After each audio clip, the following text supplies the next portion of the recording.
মা হওয়াটা প্রত্যেক মেয়ের জীবনে একটা অসাধারণ অনুভূতি, তাই না? একটা নতুন প্রাণকে পৃথিবীতে আনার এই যাত্রায় আনন্দের কোনো সীমা থাকে না। কিন্তু এই আনন্দের সাথে সাথে কিছু শারীরিক সমস্যাও দেখা দেয়, যা অনেক সময় বিরক্তির কারণ হয়ে দাঁড়ায়। এমনই একটি সাধারণ কিন্তু কষ্টকর সমস্যা হলো কোষ্ঠকাঠিন্য। আচ্ছা, এমন যদি হয় যে আপনি টয়লেটে অনেকটা সময় কাটাচ্ছেন কিন্তু পেট পরিষ্কার হচ্ছে না, সাথে পেটে ব্যথা বা অস্বস্তি, কেমন লাগবে আপনার? গর্ভাবস্থায় এই সমস্যাটায় কিন্তু অনেক মায়েরাই ভোগেন। আজকের ভিডিওতে আমরা একদম গল্পের ছলে জেনে নেব গর্ভাবস্থায় কোষ্ঠকাঠিন্য কেন হয় আর কিভাবেই বা ঘরোয়া উপায়ে সহজ কিছু নিয়ম মেনে এই অস্বস্তিকর পরিস্থিতি থেকে মুক্তি পাওয়া যায়। তাই শেষ পর্যন্ত আমাদের সাথেই থাকুন। এখন আমরা জানব কেন এই কোষ্ঠকাঠিন্য হয়। চলুন তাহলে আমাদের গল্পের নায়িকা মিতার সাথে পরিচিত হওয়া যাক। মিতা প্রথমবারের মতো মা হতে চলেছে। আনন্দের পাশাপাশি তার শরীরে নানা পরিবর্তন আসছে, কিন্তু কিছুদিন ধরে তার একটা সমস্যা হচ্ছে, ঠিকমতো পায়খানা হচ্ছে না।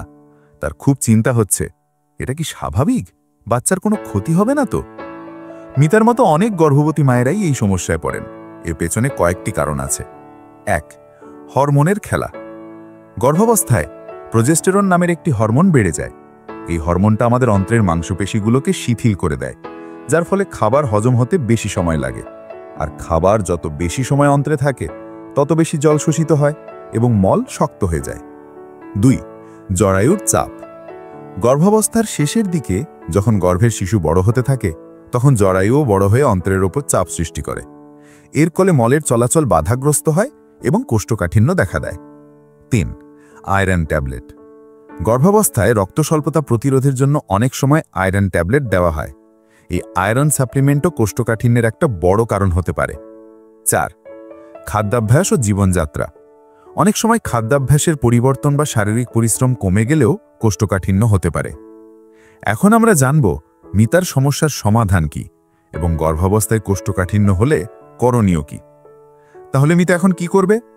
চিন্তার কিছু নেই, কিছু সহজ নিয়ম মেনে চললেই এই সমস্যা থেকে মুক্তি পাওয়া সম্ভব। ১. আঁশযুক্ত খাবার খান। কোষ্ঠকাঠিন্যের সবচেয়ে বড় শত্রু হল আঁশ বা ফাইবার। প্রতিদিনের খাদ্য তালিকায় প্রচুর পরিমাণে শাকসবজি, ফলমূল, ডাল, লাল আটার রুটি এবং লাল চালের ভাত রাখুন। যেমন পালং শাক, লাউ শাক, গাজর, আপেল, কমলা, পেয়ারা ইত্যাদি খেতে পারেন। তবে মনে রাখবেন, গর্ভাবস্থায় পেঁপে খাওয়া থেকে বিরত থাকতে হবে। ২. জলই জীবন। পায়খানা নরম রাখতে পর্যাপ্ত জল পানের কোনো বিকল্প নেই। একজন গর্ভবতী মহিলার প্রতিদিন অন্তত ৮ থেকে ১০ গ্লাস বা ২ থেকে ৩ লিটার জল পান করা উচিত। সকালে খালি পেটে ১ গ্লাস হালকা গরম জল পান করলে ভালো ফল পেতে পারেন। ৩. হালকা ব্যায়াম। গর্ভাবস্থায় ভারী ব্যায়াম করা না গেলেও চিকিৎসকের পরামর্শ অনুযায়ী প্রতিদিন ২০ থেকে ৩০ মিনিট হাঁটা, সাঁতার কাটা বা হালকা যোগ ব্যায়াম করতে পারেন। এতে অন্ত্রের সঞ্চালন বাড়ে এবং কোষ্ঠকাঠিন্য কমে। ৪. দুধ ও দই। প্রতিদিন রাতে ১ গ্লাস দুধ বা ১ বাটি টক দই খেতে পারেন। এটি হজম প্রক্রিয়াকে উন্নত করে এবং মলত্যাগে সাহায্য করে। এখন আমরা জানব কোষ্ঠকাঠিন্য দূর করতে কিছু ঘরোয়া টোটকা। ১. ইসবগুল। কোষ্ঠকাঠিন্যের জন্য ইসবগুল খুবই কার্যকরী। ২. লেবুর জল। ১ গ্লাস গরম জলে লেবুর রস এবং সামান্য মধু মিশিয়ে দিনে ২ বার পান করতে পারেন। ৫. Olive oil. সকালে ১ চামচ অলিভ অয়েলের সাথে লেবুর রস মিশিয়ে খেতে পারেন, তবে অবশ্যই পরিমিত মাত্রায়। কখন চিকিৎসকের পরামর্শ নেবেন?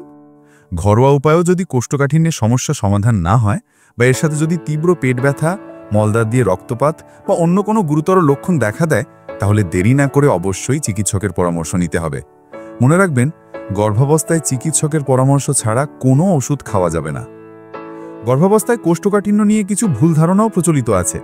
যেমন অনেকে মনে করেন এটি বাচ্চার জন্য ক্ষতিকর, কিন্তু বাস্তবতা হলো সাধারণ কোষ্ঠকাঠিন্য গর্ভের শিশুর কোনো ক্ষতি করে না।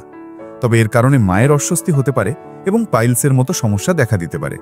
তাই মিতার মতো আপনিও যদি গর্ভাবস্থায় কোষ্ঠকাঠিন্যের সমস্যায় ভুগে থাকেন, তাহলে দুশ্চিন্তা না করে আমাদের বলার সহজ নিয়মগুলো মেনে চলুন। সঠিক খাদ্যাভ্যাস, পর্যাপ্ত জলপান এবং হালকা শরীরচর্চার মাধ্যমে আপনিও এই অস্বস্তিকর সমস্যা থেকে সহজেই মুক্তি পেতে পারেন। আর মনে রাখবেন, আপনার এবং আপনার অনাগত সন্তানের সুস্থতাই সবচেয়ে গুরুত্বপূর্ণ। তাই যে কোনো প্রয়োজনে চিকিৎসকের পরামর্শ নিতে দ্বিধা করবেন না। ভিডিওটি ভালো লাগলে অবশ্যই লাইক ও শেয়ার করুন এবং আমাদের চ্যানেলটি সাবস্ক্রাইব করে আমাদের সাথেই থাকুন। আপনার কোনো প্রশ্ন থাকলে কমেন্ট বক্সে জানাতে পারেন। সবাই ভালো থাকবেন, সুস্থ থাকবেন। ধন্যবাদ।